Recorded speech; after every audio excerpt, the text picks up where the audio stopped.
வந்து பொன்னியை எப்படியாவது வந்து வீட்டை விட்டு அனுப்பணும் அப்படின்னு சொல்லிட்டு ஒரு முடிவுக்கு வராரு. உடனே எல்லாரையும் கூப்பிட்டு வந்து பொன்னி வரும்போது கரெக்டாக பேசுகிறாரு. பொன்னி உங்ககிட்ட ஒரு விஷயம் பேசணும் அப்படின்றாரு. அதை கேட்டு என்ன விஷயம் அப்படின்றாங்க. எல்லாருமே அப்படியே பார்த்துட்ருக்காங்க. சக்தி அப்படியே பார்த்துட்ருக்காரு. இவர் என்ன சொல்ல போகிறாரு அப்படின்னு சொல்லிட்டு, நீ வந்து இந்த உண்மையை நிரூபிக்கிறேன்னு சொன்னேன். உண்மையை நிரூபிக்கிறேன்னு சொல்லிட்டு நீ பாட்டுன்னு தான் என்ன அர்த்தம், வேறு என்ன பண்ணணும் அப்படின்றாங்க.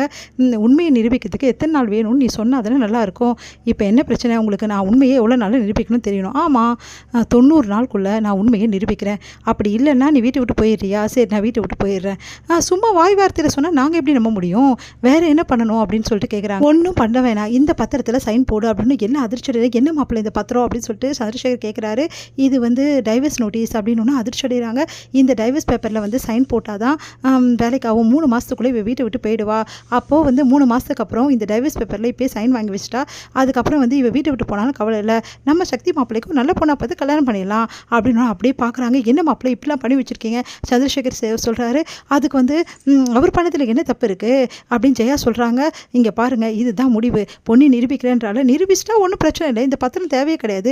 நிரூபிக்கலானா அப்போ இவ வீட்டை விட்டு போயிடுவாள். அப்போ வந்து யார் வந்து சக்தி மாப்பிள்ளைக்கு துணையாக இருக்கிறது, ஒரு பொண்ணு வேணும்ல அவருக்கும். அதனால தான் இந்த முடிவை நான் எடுத்திருக்கேன். என் மாப்பிள்ளைக்கு எப்போவும் நான் நல்லது தான் பண்ணுவேன்னு சொல்கிறாரு. அதை கேட்டு அப்படியே பார்க்குறாங்க. இந்த பேப்பரில் சைன் போடு அப்படின்னு அப்படியே சக்தி வந்து அதிர்ச்சி அடைகிறாரு. எல்லாருமே அதிர்ச்சியாக பார்த்துட்டு இருக்காங்க. பொண்ணு அந்த பேப்பரை வாங்கி அப்படியே பார்த்துட்டு முறைச்சிட்டு சைன் போட்டுறாங்க. பொண்ணு என்னம்மா இப்படி பண்ணிட்டேன் அப்படின்னு வேற என்னம்மா பண்ணுறது, அவர் தான் சொல்கிறாரு, அவர் தானே இந்த வீட்டில் எல்லா முடிவும் எடுக்கிறாரு, அதனால் அவர் சொல்லப்படி தானே கேட்கணும். இல்லைம்மா, அவர் எப்படி இந்த விஷயத்தில் முடிவு எடுக்கலாம், என்னம்மாம்மா நீங்கள் இப்படி சொல்கிறீங்க, எங்கள் குடும்ப வாழ்க்கையிலேயே அவர் தானே முடிவு எடுக்கணும், பின்ன சக்தியாக முடிவு எடுப்பார், சக்தி தான் இந்த முடிவு எடுக்காமல் இருக்காரு. சரிங்க மாமா, நான் சைன் போட்டு கொடுத்துட்டேன், 3 மாதத்துக்குள்ளே நான் நிரூபிக்கலைன்னா கண்டிப்பாக நான் இந்த வீட்டை விட்டு போயிடுறேன், அதையும் நான் சொல்லிட்டேன், நான் வரேன் அப்படி சொல்லிட்டு போகிறாங்க. இதை பார்த்து சக்தி அதிர்ச்சி அடைகிறாரு. உடனே சந்திரசேகர் செமையாக டென்ஷன் ஆகிறாரு. மாப்பிள்ளை நீங்கள் பண்ணுறது கொஞ்சம் கூட சரியில்லை மாப்பிள்ளை, எதுக்காக இப்படிலாம் பண்ணுறீங்க அப்படின்னு.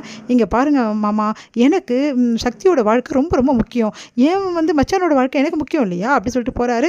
என்ன ஜெயா இது, மாப்பிள்ளை கரெக்டான முடிவு தான் எடுப்பார் அப்படி சொல்லிட்டு ஜெயாவும் போயிடுறாங்க. உடனே இதை பார்த்து பிரீத்திக்கு சந்தோஷம் தாங்கவே முடியல, அவ்வளோ சந்தோஷப்படுறாங்க. அப்பா 3 மாதத்தில் இவ போயிடுவா, ஒழிஞ்சிடுவா, அதுக்கப்புறம் என்ன எனக்கும் சக்திக்கு தான் கல்யாணம் அப்படி சொல்லி சந்தோஷப்படுறாங்க. இதெல்லாம் பார்த்த சக்திக்கு தலையே சுற்றுது, என்ன பண்ணுறதுன்னு தெரியல. நேராக வந்து வராரு நம்ம பொண்ணுக்கிட்ட. பொண்ணு வந்து மேலே இருக்காங்க அவங்க அந்த குடிசை பக்கத்தில். அதை பார்த்துட்டு வந்து என்ன பொண்ணு என்ன பண்ணி வச்சுருக்கேன், எதுக்காக சைன் போட்டேன் அப்படி சொல்லிட்டு கேட்குறாரு. என்ன பண்ணணும் அப்படின்னு கேட்குறாங்க. நீ எப்படி சைன் போடலாம் என்ன கேட்காம, நீ பாட்டுன்னு சைன் போட்டு கொடுக்குற, அவங்களுக்கு தப்பு இல்லையா இதெல்லாம், நம்ம வாழ்க்கை டிசைட் பண்ண அவர் யார், அந்த வார்த்தையை நீங்கள் அங்கே கேட்டிருக்கணும், அங்கே கேட்டிங்களா, அமைதியாக தானே நின்னீங்க, அவர் கொடுத்தது அவர் பேசுனது எல்லாத்தையும் பார்த்துன்னு தானே நின்னீங்க, எந்த இடத்துல பேசணுமோ அந்த இடத்துல நீங்கள் பேசுகிறதே கிடையாது, அதுக்கப்புறம் என்கிட்ட வந்து பேசுகிறீங்க. பொன்னி நான் சொல்கிறது கேள்வி, இப்போ நீங்கள் என்ன சொல்ல வந்தீங்க எனக்கு நல்லாவே தெரியும். இல்லை பொன்னி, நான் அதிர்ச்சியாக இருந்தேன், ரொம்ப டென்ஷனாக இருந்தேன், எல்லாரும் பேசினாங்க, எனக்கு ஒன்றுமே புரியல, அதனால நான் அமைதியாக இருந்துட்டேன், மற்றபடியெல்லாம் உன் மேலே எனக்கு விருப்பம் அதிகமாக இருக்குது, உன் கூட சேர்ந்து வாழணும் தான் நான் நினைக்கிறேன், அப்படி தானே சொல்ல வரீங்க அப்படின்னு அதிர்ச்சியாக பார்க்குறாரு. இதை தானே சொல்லிட்டு இருக்கீங்க அப்போலேருந்து, எந்த இடத்துல பேசணும், எங்கே வந்து எனக்கு துணை நிற்கணுமோ அங்கே நீ நிற்கிறதே கிடையாது.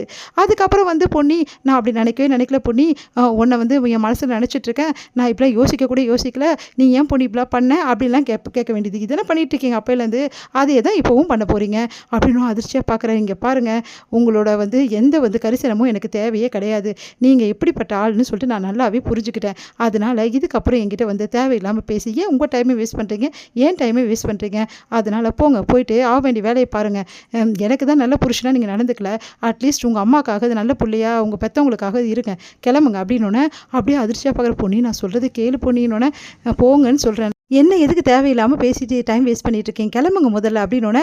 என்ன பண்ணுறது தெரியாமல் சக்தி வந்து இறங்கி வராரு. அவரால் தாங்கிக்க முடியல.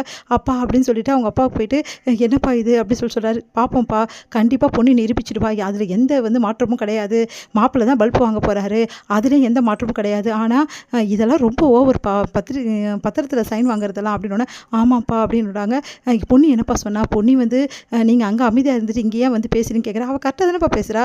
சக்தி நீ எதாவது பேசுவேன்னு நினச்ச சக்தி, என்ன சக்தி நீ எப்போ பார்த்தாலும் இந்த மாதிரி அமைதியாகவே இருக்கிற, அப்படி இருந்தால் பொண்ணுக்கு கோவம் வருமா வராதா, மேலும் மேலும் பொண்ணு கோவத்தை நீ அதிகப்படுத்திட்டே இருக்க சக்தி அப்படின்னு சண்முகம் சொல்கிறாரு. எனக்கு புரியுது, ஆனால் ஏன் என்னால் வந்து அந்த டைமில் வந்து என்னால் குழப்பத்தை வந்து நீடிக்க முடியுதுன்னு எனக்கு தெரியல, ஏன் அந்த பேச முடியலன்னு எனக்கு தெரியல, ஒன்றுமே புரியல அப்படி சொல்லிட்டு போகிறாரு. இதோடு முடியுது.